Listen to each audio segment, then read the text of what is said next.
Gengs, kali ini ada film drama Korea yang akan kita bahas. Judul filmnya Pound. Langsung saja kita ke ceritanya yuk. Film berlatar di Incheon, Korea pada tahun 1993. Ada kakak beradik yang bernama Do-suk dan Jong-bae yang berprofesi sebagai penagih hutang. Suatu ketika mereka menemukan seorang ibu yang sedang berjalan dengan putrinya yang ternyata adalah target mereka. Perempuan tersebut bernama Myung-ja yang sudah nunggak hutangnya 2 bulan lamanya. Kemudian Do-suk yang menjadi sang penagih hutang meminta jaminan kepada Myung-ja agar dia tidak kabur lagi. Dan Do-suk pun akhirnya membawa putri Myung-ja untuk dijadikan jaminan. Tapi Do-suk berjanji akan merawat putrinya dengan baik dan memberinya 1 hari kepada Myung-ja untuk melunasi hutangnya. Myung-ja merupakan seorang imigran gelap dari Cina. Maka dari itu, orang-orang susah untuk memberikan pinjaman uang. Kemudian Myung-ja memberitahukan kepada Do-suk bahwa dia akan melunasi hutangnya besok. Akan tetapi, Myung-ja ditangkap oleh kepolisian yang sudah lama mencarinya. Kemudian Do-suk membawa anak tersebut ke rumahnya. Keesokan harinya, Do-suk membawa anak tersebut untuk menemui ibunya yang telah berjanji akan membayarkan hutang di hari itu. Namun di tengah jalan anak tersebut kabur dan bersembunyi. Di malam hari anak tersebut pulang ke rumahnya yang sedang diperiksa oleh petugas imigrasi. Sebenarnya mereka menyewa tempat pos penjaga untuk mereka tinggali. Kemudian dengan polosnya pada keesokan hari dia berniat untuk mencari ibunya. Kemudian Do-suk menemui Myung-ja di kantor imigrasi dan petugas imigrasi memberitahu Do-suk bahwa Myung-ja akan dideportasi ke Cina. Kemudian Myung-ja menjelaskan bahwa anaknya yang bernama Seung-i akan dijemput oleh pamannya yang bernama Byung-dal, dan Byung-dal lah yang akan membayar semua hutang dari Seung-i. Malam harinya Seung-i terlihat berjalan tanpa tujuan. Lalu ada gelandangan yang mengajaknya pergi, namun langsung dihajar oleh Do-suk.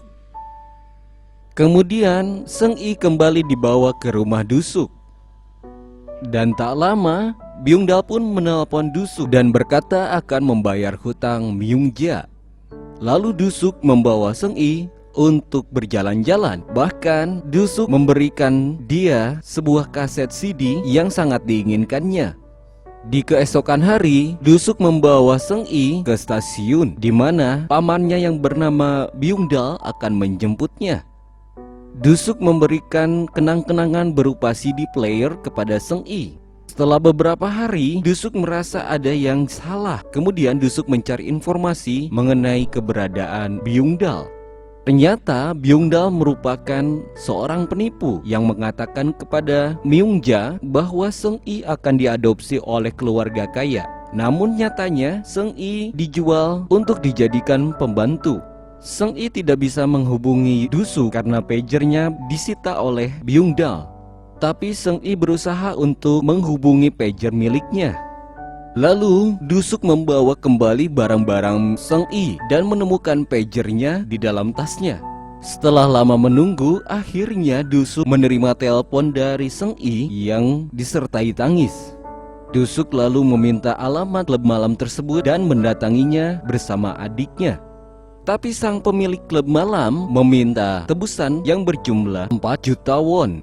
Keesokan harinya, Do-suk membawa Seung-i ke rumah sakit karena Seung-i terlihat terluka di pipinya. Lalu Do-suk juga membawa Seung-i untuk didaftarkan sekolah. Namun pihak sekolah tidak bisa menerimanya karena Seung-i merupakan imigran gelap. Kecuali Do-suk harus mengadopsi Seung-i sebagai anaknya. Seung-i yang malang tak pernah tahu bahwa ibunya tidak akan pernah kembali kepadanya. Akhirnya, Do-suk mengangkat Seung-i sebagai anak, selayaknya anak kandungnya sendiri. Seung-i yang telah tumbuh dewasa kini berkuliah di salah satu universitas ternama di Korea. Lalu ada ibu dari Myung-ja yang mengabarkan kepada Do-suk bahwa Myung-ja sekarang sedang kritis. Myung-ja berpesan agar dia bisa bertemu dengan Seung-i sekali saja. Do-suk pun mengajak Seung-i untuk berangkat ke Cina menemui Myung-ja. Setelah perjalanan, akhirnya Myung-ja dan Seung-i pun bertemu. Mereka menangis saling melepaskan rindu. Dan Myung-ja pun berterima kasih kepada Dusuk yang telah merawat Seung-i hingga dewasa. Lalu Myung-ja memberitahukan Dusuk sebuah kenyataan yang mengejutkan, bahwa sebenarnya ayah Seung-i masih ada, dan memohon kepada Dusuk untuk bisa Seung-i menemui ayah kandungnya.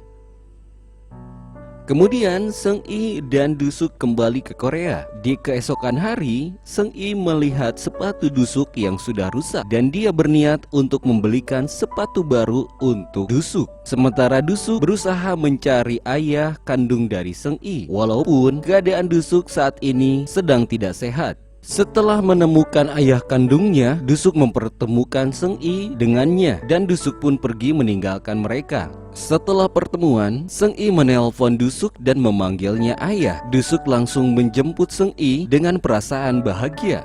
Tapi sayang, di perjalanan Dusuk mengalami kecelakaan dan sejak saat itu Dusuk menghilang. 10 tahun kemudian, Seung-i yang sudah bekerja mendapat telepon dari Jung-bae yang mengabarkan bahwa Dusuk sudah ditemukan. Kemudian mereka mencari Dusuk hingga ke rumah rawat daerah Yongmin. Sesampainya di sana, dokter menjelaskan bahwa Dusuk mengalami kerusakan jaringan otak. Karena tidak ada identitas, dokter pun memberikan identitas dengan nama Seung-bo yang ditemukan pada buku catatan Dusuk.